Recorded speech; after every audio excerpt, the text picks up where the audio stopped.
What's up, Kadabs? Nandito tayo ngayon sa way papuntang Paliton Beach. So dito lang yun, yung Paliton Beach na yan. Ayan. Wow. Hello, ma'am. Saan ka punta? Hello, pwede pong Ano, sakay ka na. pahatid. Halika na, ma'am. Sakay ka na po. Magkano? Wala, libre lang po basta ikaw.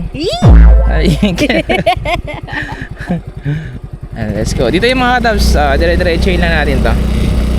Ayan. A few moments later. So, ito na. Car parking only. Okay. So, dito natin iwan yung motor. Motor Ayan. car parking. Ayan, dito siya mga Kadabs. Wow! Ganda pala mga Kadabs. Totoo nga. Wide. Grabe. Ang puti ng buhangin mga Kadabs, oh. Tingnan nyo ba yan?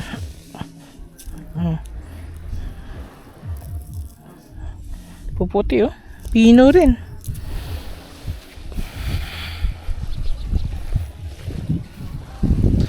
Ayan.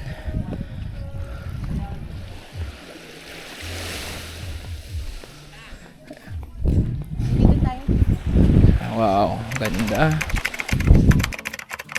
Paliton Beach, isa sa pinakamagandang hidden gem sa San Juan, Siquijor.